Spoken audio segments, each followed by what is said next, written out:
Okay. Hello and welcome back. This is From the Ground Up, and this show is partly sponsored by Divina Inc. I'm Carmen Milagro. I'm your host. And for those of you who don't know me, I'm an entrepreneur artist. I'm a certified CBD consultant, a master certified coach. I'm the author and instructor of The Truths About Hemp CBD. I'm co founder of the online Mexico based CBD University, as well as a confidence strategist. Now, I believe in working with our community, men, women, and especially young people, to help eradicate misconceptions about our own self worth and lack of information about our contributions to the North American landscape and history. We all start somewhere, doesn't matter what color your skin is.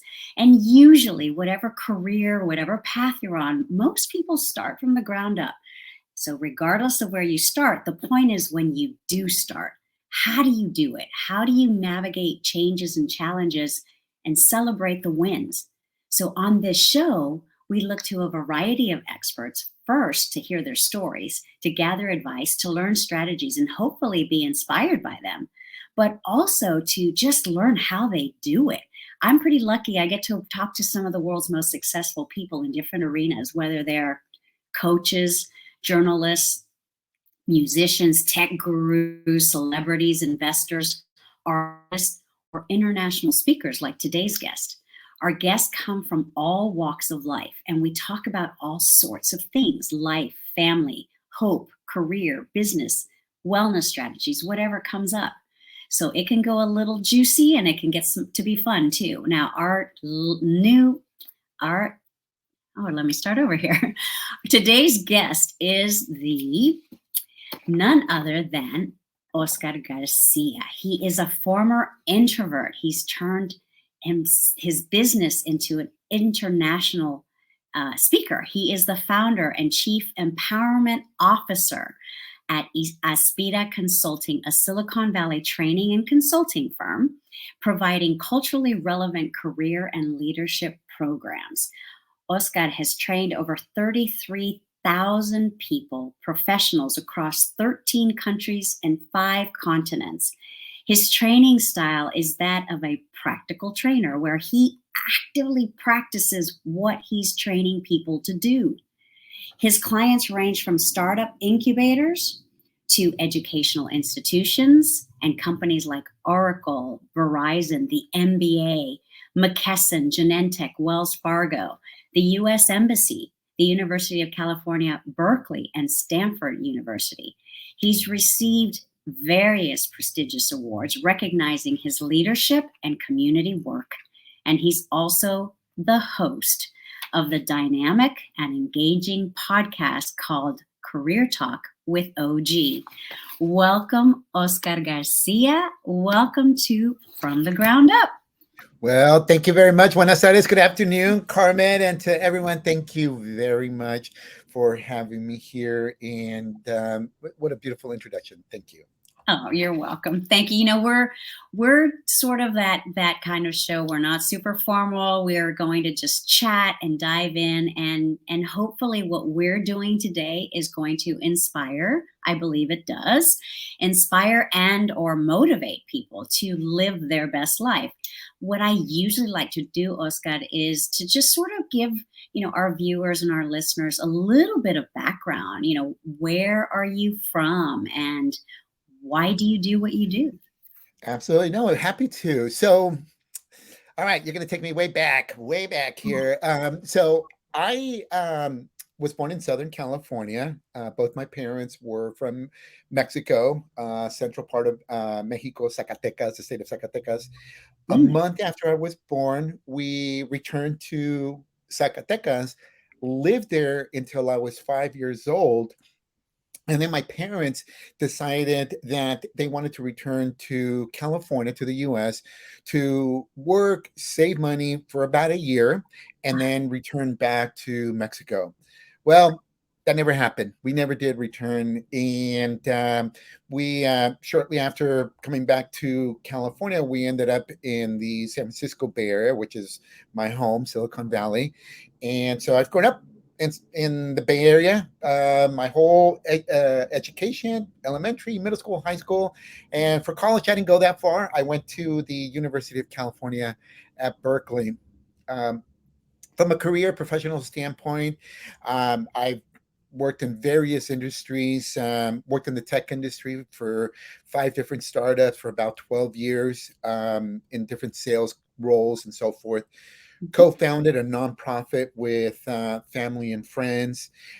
Then decided that I got tired of getting laid off from the startup world, tech world, and so I made a career transition. A good friend of mine was working, or excuse me, was on the board of the local chamber of commerce, and he essentially convinced me to apply for the chamber CEO role, which, like most people, I only heard the name Chamber of Commerce, but I had no idea what a Chamber of Commerce did. My competition had like 25 years of chamber experience. She was the interim chamber CEO, and the board loved her. And I was like, I think I have a better chance of winning the lottery than getting hired. Well, I got hired. Okay. And so I worked as the head of the chamber for almost 7 years. And then I decided I got that entrepreneurial bug. I wanted to Right. do something, left the chamber, and did a 1 year consulting gig with LinkedIn doing community relations work. And towards the tail end of my time there at LinkedIn is when one day, now a good friend of mine, a librarian, reached out and said, "Hey, can we get an employee from LinkedIn to come do a free workshop here at the library on how to use LinkedIn?" And I'm like, "Sure, let me see if I can find someone." Well, I couldn't find an employee because it was at 7 p.m. That workshop was going to be at 7 p.m. And so it was going to be a very long day, right, Sure. for Sure. this employee. And so I volunteered myself. And my natural personality, again, like you stated, it's an introvert. So I told my friend, I'm like, listen, I said, I've never done this presentation. I'm just going to use this generic PowerPoint that anyone can download off the internet. Mm. And she's like, fine, go ahead, come and do it. I did it. The audience loved it. My friend loved it. I also enjoyed it too because I kind of talked about part of my career journey. And Sure. that was the start of my training and consulting company. And for the next 2.5 years, I did a bunch of free workshops, just getting my name out there. Right. And yeah, and now, as you mentioned, I'm actually going on 8 years that I have my training and consulting company. I've been blessed to travel the world, training lots and lots of incredible people. And then lastly, to your question in terms of like, why do I do what I do? Listen, I mean, you're gonna realize I keep things super simple. The reason why I do what I do is because I love empowering others, so opportunities come to them. Right. That's wonderful. I love that. I love the fact that that is your title at your firm, Yes. CEO, so Yes, yeah. No, and I play up on the word CEO. I mean, if I could, I would put on my LinkedIn headline, but there's other things that I include. But really, I refer to myself as a chief empowerment officer because I could tell people, listen, there's like a gazillion CEOs out there, but there aren't very many chief empowerment officers. this is true. Especially I think, and as we're going to dive into this conversation a little bit, is how, I mean, there are there are those that are making change, right? That we want to bring people up with us. We want to elevate them. We want to share with them, especially for me. I can speak for me at my age. I have a few experiences under my belt. I have some knowledge under my belt. And so I do want to share that, right? I Mhm. do want, and there's a lot of things that I can help people avoid some of the pitfalls. I can also train them on certain things. But there doesn't seem to be, in my opinion, there doesn't seem to be, like you said, there's a lot of CEOs out there, but I think we need more chief empowerment officers. How do you feel, or how do you see that that's changed? Like in the last 8 years that you've been doing this, have you seen a change? Has Yeah. there been a change? So I have seen a change. It's a slow change. Mhm. And what I'm seeing, and really, I think the pandemic also, to some extent, encouraged this change, or maybe has accelerated this change. And that change is that when I remember in the 80s, okay, in early 90s, the executive or the type of management style that we would read or the media would pick up on was that sort of like that Jack Welch style. And nothing, I don't have anything against it. I'm just talking about his style. He would come in and just do whatever needed to be done to improve the bottom line for the company. And oftentimes what that meant was a bunch of massive layoffs and just chop, chop, chop, chop, chop, boom, and efficiency. And as far as looking at the human, the emotional cost that associated with that, that was not something that was really of a concern. Do we still have some of that today? Absolutely. Yes, we do. Okay. But I am also seeing, though, this change of new leadership and executives, of whether we call them servant leaders or leading with empathy or compassion. I'm also seeing that employees and just overall society is encouraging and in pushing leadership to lead from that standpoint. Okay. Yeah. So those are some of the changes that I see today. And like I said, I believe some of those changes have been accelerated from what we've experienced from COVID. Right. Absolutely. Agreed. And technology, of course, right? Yes. This Yes. ability to meet with multiple people on a screen, where from various locations, that has changed the way that we work, the way that we think, the way that we live. I Yes. think the word empowerment, sometimes there's that, the opposite of that is what I think we're going to sort of dive into today with you.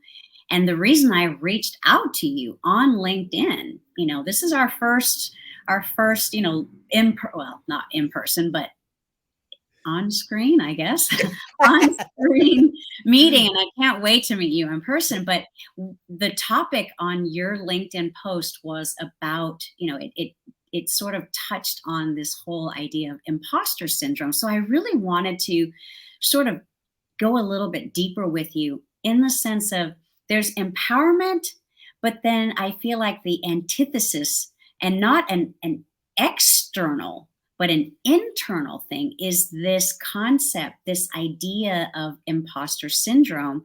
Mm-hmm. What does that mean to you?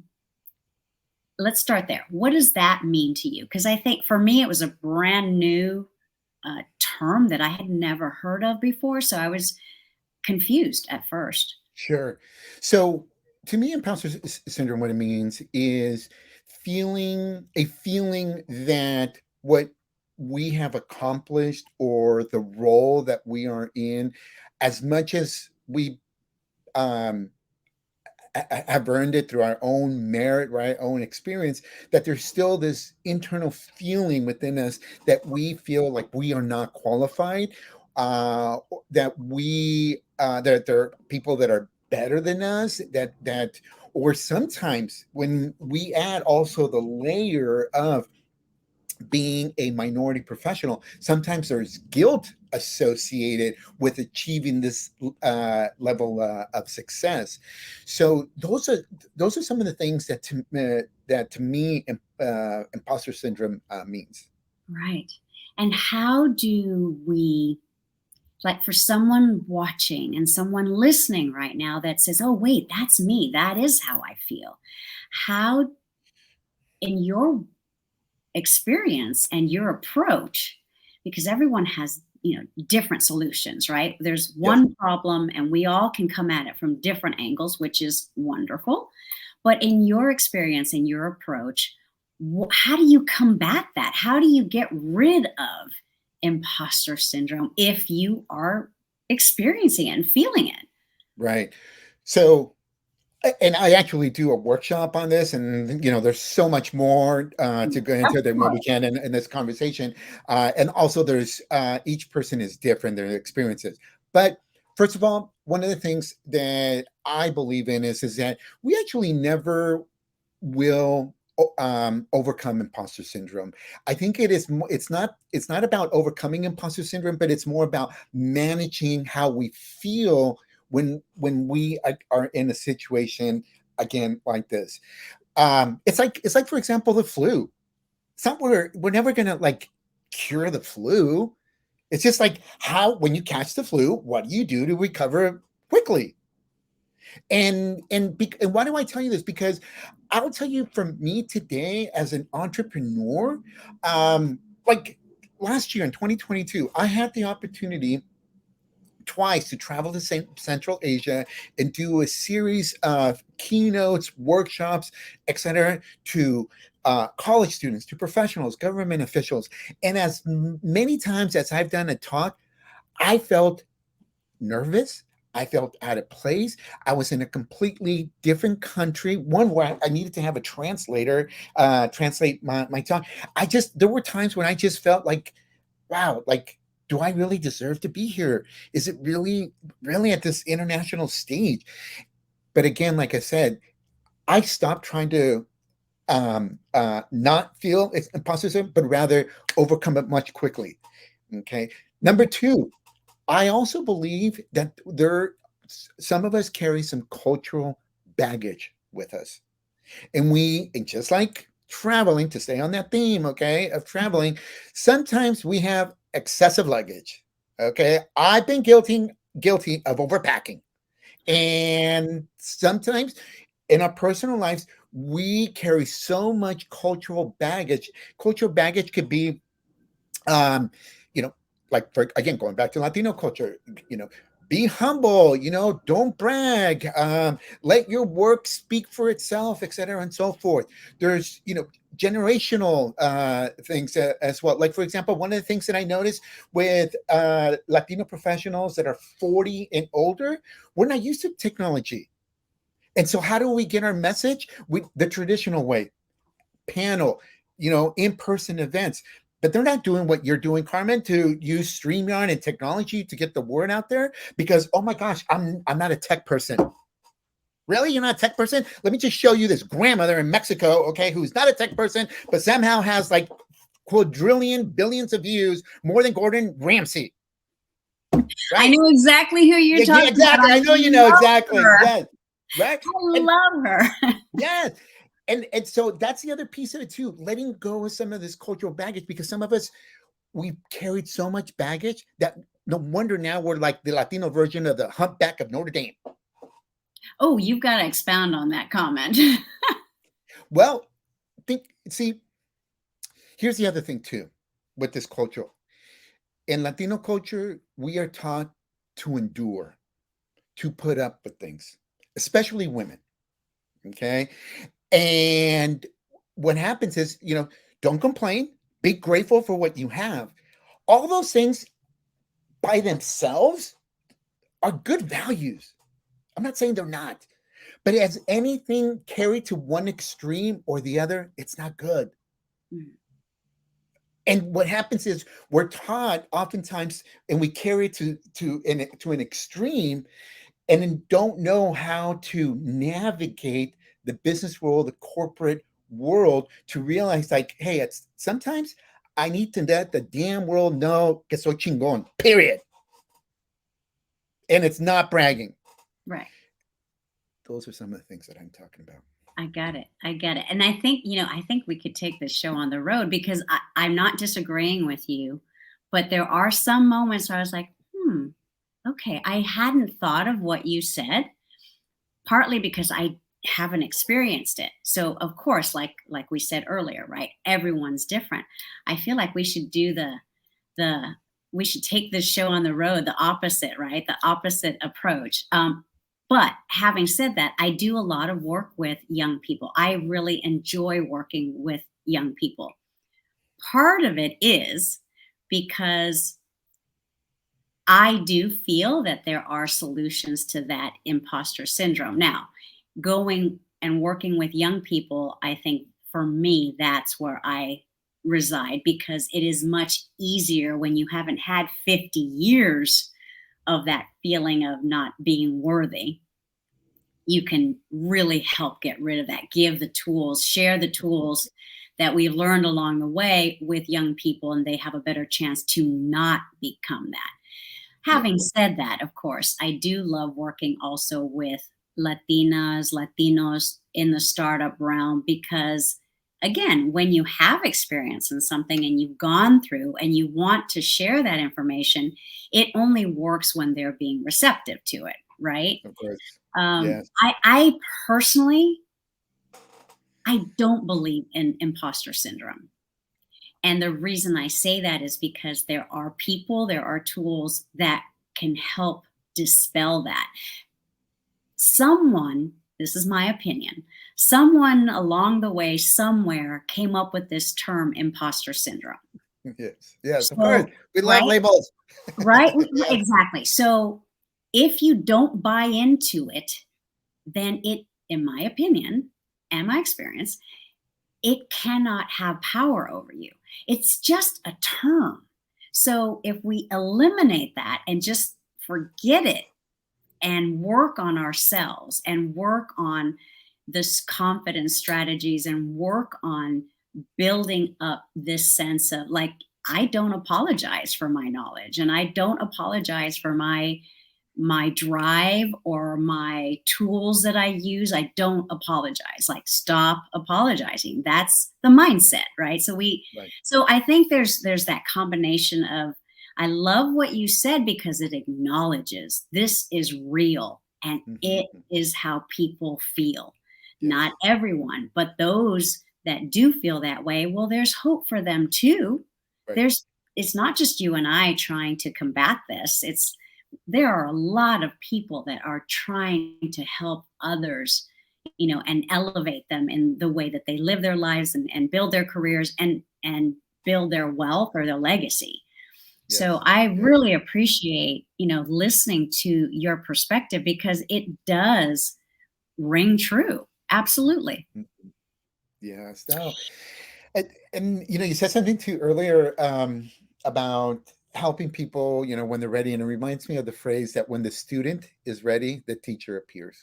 Yes, exactly. Absolutely. Absolutely.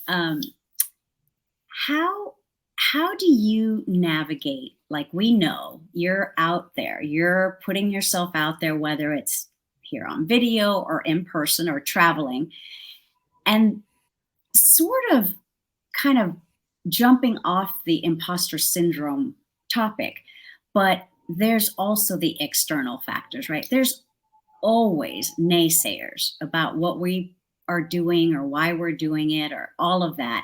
How do you navigate those waters when someone is coming at you with just negativity and isn't supportive or is trying to tear you down, which happens a lot, that there's another term for us, I guess, the crabs in the bucket syndrome, Right. right? Right. There's a lot of that. We've seen it, we've Sure. experienced it. Sure. How do you navigate those waters? Yeah. Wow, that's you must have been looking at some of my social media here because actually just last night I posted something. This was actually on Instagram where with regards to naysayers, my attitude is love our naysayers. One day they will need our help and our attitude of gratitude will be tested. What do I mean by that? See, it's Mhm. easy to help someone you care, someone you love. That's easy. It's easy. But it's when someone did you wrong or you don't really care for them that you will be tested about helping them. And the thing is that it's really about giving unconditionally. Because listen, I am not perfect. I've screwed up many times. Okay. I've disappointed people. I've taken advantage of people. Like, I am not perfect. But thank you that by the grace of God, someone overlooked my imperfections and can still extended their hand of friendship or help to me. So we Right. have to remember that. Remember, Sure.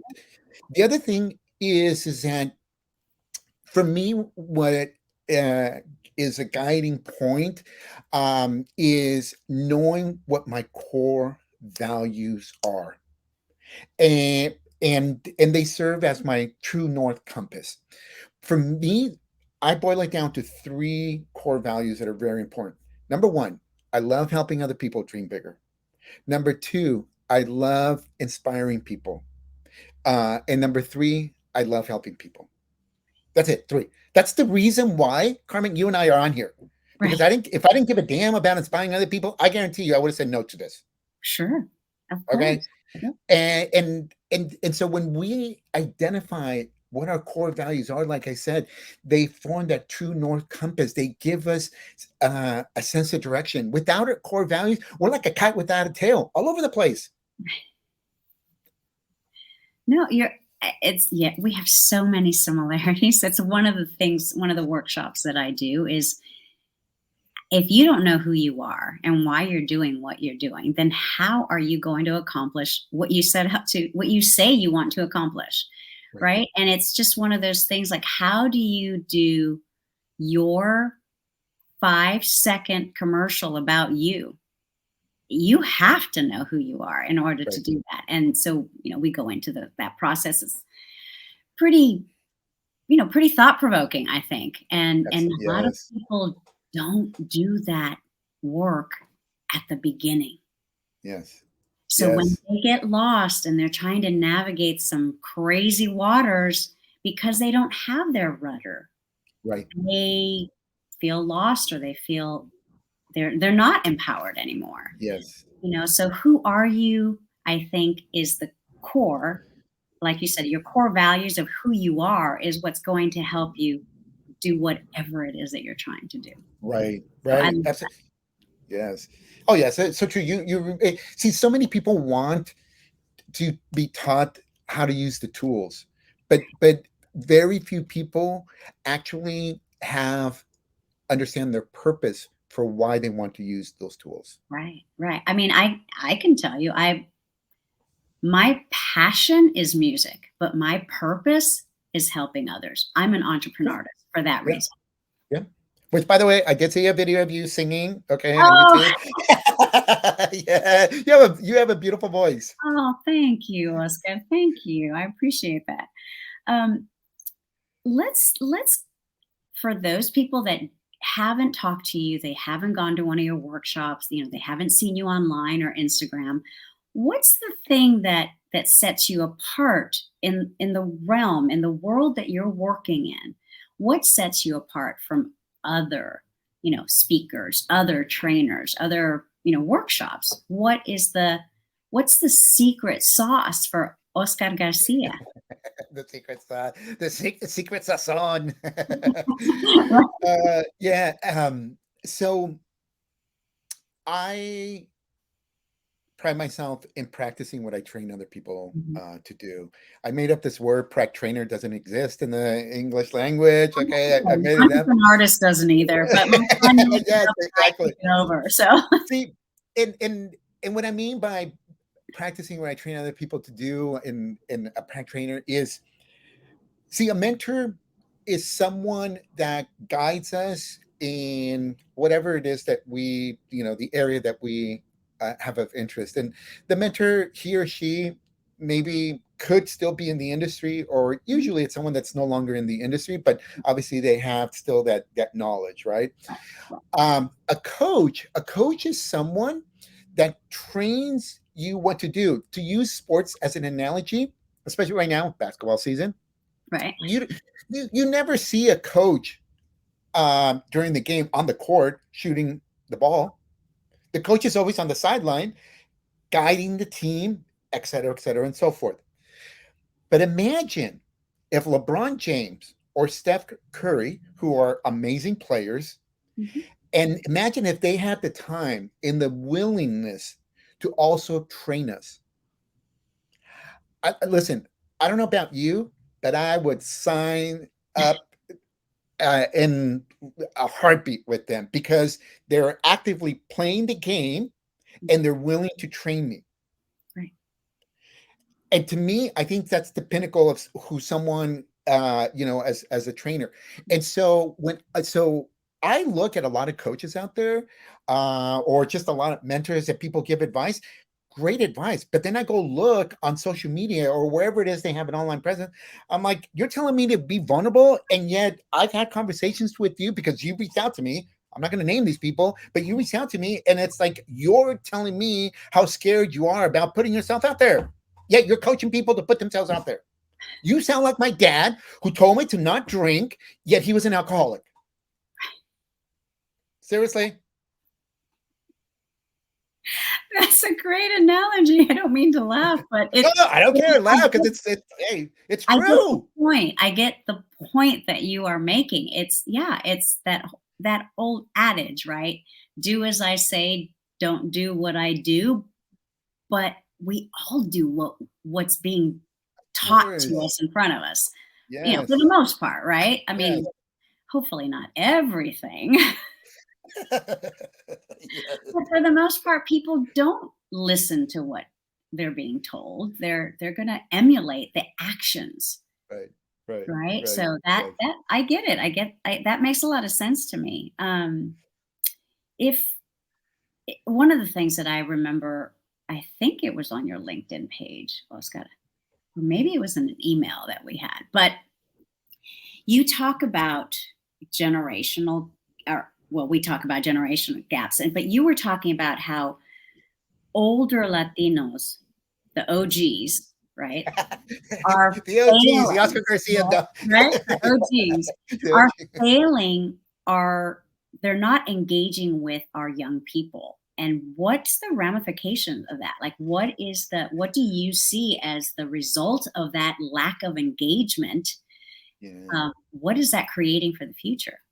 Yeah. Oh gosh. Yes. This is something too that I notice. So take for example the younger millennials, the younger millennials, and certainly Gen Zs. Okay, let alone those 3 or 4 year olds right now. We have a history of the last 10, 15, excuse me, almost 20 years that this younger generation, we literally have shoved a tablet, an iPad, or our phone in their face to get the kids to be quiet. Before it used to be the pacifier. Now it's the cell phone, tablet, or iPad. Go to a restaurant and you see that little kids on mom and dad's cell phone or piece of technology. Now, these kid grows up with this technology and geez, by the time they're 3 years old, they're like super proficient, more better than you and I. Now we have, though, again, going back to those of us that are 40 and older. I'm 53 years old, about to be 54, folks. Okay, I'll give you my address. You can send me birthday presents. Okay, um, but those of us that are 40 and older, we didn't grow up with this technology like this. It's something that we've learned maybe in our mid 20s or even a little later. Mhm. And the way we share our knowledge is, on a panel or at a conference. And what happens is, like, for example, last year, I went to a few conferences where none of the speakers and recorded their talk. And so all that knowledge stays at that event and it goes with those that were an attendee. And you already know that once you leave an event, there's studies that after X number of days, you forget X percentage. Right. Okay. And so that message just stays at that event. And for a younger generation, they don't take it, they have no access to it. So what that creates is it creates a knowledge gap. It creates that mentorship gap. It creates that credibility gap and so many other gaps.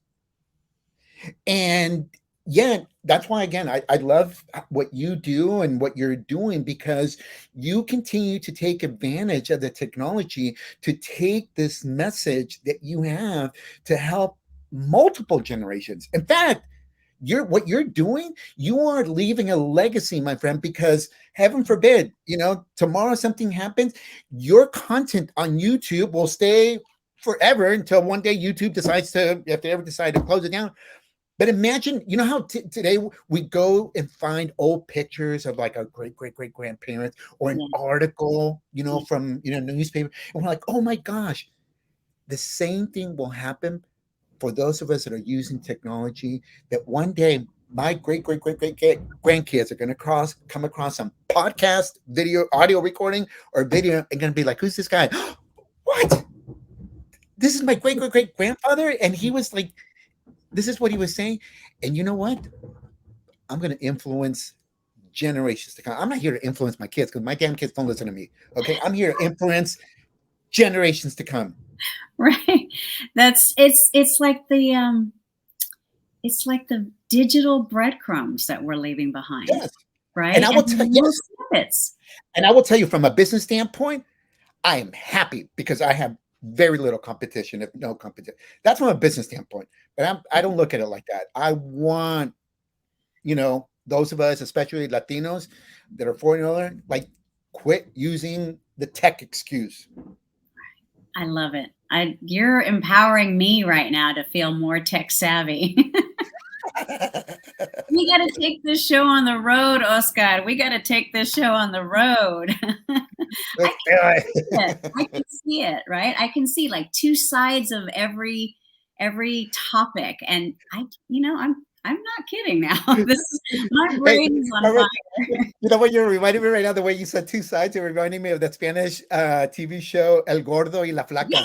Now, I am not implying one or the other here. Like you No, I want to didn't know. take it that way, but I know Yeah, exactly. the But contrast. it's true, right? It's Yeah, very true. I mean, I can see it. We could have posters done where we got boxing gloves, mock. I can see it. I think we'd have so much fun. Hmm. I know that you have to go soon. So what I wanted to do now, if you don't mind, and I love how animated and how fun, how much fun, but there's a lot of content here for people to digest if they're wanting to do that. But I also like doing with not all of my guests, but some of my guests. And I kind of figured you would be fun to do this with. I call this sort of like the rapid fire segment. And I've got a bunch of questions here, and based on our interaction, I'm going to pick like maybe 3 questions, and it's going to be sort of based on like the actor studio vibe, where it's boom boom, here's the yeah, question, here's the answer, no time to think about it or formulate, it's just whatever comes naturally. But sure. of course, if there's something that is you just don't want to answer, you just say pass and I'll just go to the next one. But none of these are designed to embarrass or do anything like that, but just sort of different insight of different parts of our personality, right? Your Sure. personality as a guest. So if you don't mind, I'll start that Go for segment it. before you leave. Okay. Go for it. Um, Name one guilty pleasure that you cannot live without. Guilty pleasure that can't. You know what? It's eating Mexican bread. Mm. And why do I say this? Is because there's diabetes that runs in my family on both sides, my mom and dad. My mom loved Mexican bread, pan dulce. And I actually last year had some health issues. I ended up in the emergency room, and I'm feeling much better. The doctor did say, Oscar, cut back on carbs. Do you eat bread? Yes, I do. You need to cut back. And I'm like, oh my gosh, really? I love having in the morning coffee with Mexican bread. Right, right. But every once in a while, then, it's that making sure that we don't do what's harmful to us every single day without Yes, being aware, right? So yes, that's a whole wellness conversation we could yes. have another time. But thank you for that. What advice would you give someone who says they want to change the world? I know that's pretty broad, but I so what I would say is stop thinking about changing the world and start changing yourself. ooh, I like that. Why? Because that's really where change begins with ourselves. And if we all become better people, then the world will be a better place. I love that. Thank you. That's beautiful. Okay, last question. Who is your superhero and why? Oh, so my grandmother on my mom's side, she's the only grandparent that I knew. My other grandparents had passed away by the time I was born. Um, so my grandmother, uh, she had 7 kids, and my grandfather passed away. He had a kid from his first marriage. So basically, this is, and my grandma's back in Mexico. She ended up with like 15 kids total, having to take care of them. And think about being a single mom in Mexico. There's no government assistance in Mexico. You can't go get food stamps or government cheese or whatnot in Mexico. You have to survive on your own. And when I think about how she was able to do that, with so many kids, left with so much responsibility, to me, really, my grandmother is that true definition of a chingona. I mean, a badass. Right. And so yes. Wow, that she really is a superhero. I think we need to dedicate this conversation to your abuelita. Thank you. Thank you. Amazing. And then I think just to wrap this up so that you can get to your next meeting, Oscar. And again, thank you for being on From the Ground Up. Thank I you. really personally, I appreciate you so much. I hope we can continue more conversations. And how do people connect with you? And what's your final word, like your final OG nugget before you? So, well, thank you for again, Carmen, for inviting me here. And for me, first, people can connect with me on LinkedIn, Oscar Garcia, Aspira Consulting.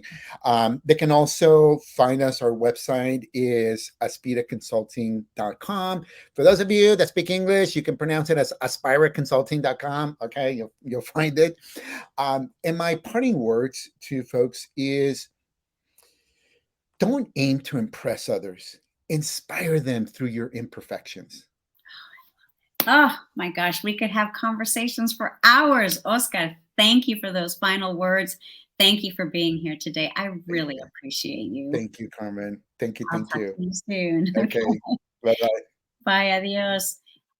And everyone who has spent this time with us, thank you once again for joining us on From the Ground Up. As I often say, transformational success starts with truth from the ground up, from the inside out. And if you are inspired and are motivated to make a decision, change your life course, get more education, whatever it is that's going to help you thrive and build a better life for yourself, I hope that we are able to do that with our various different guests. Make sure that you like and subscribe on our YouTube channel. From the Ground Up is brought to you in part by Divina Inc. And I wish you a beautiful life. I hope you maintain your health, because without our health, wealth means nothing. I'm Carmen Milagro. Until next time, thank you. Bye-bye.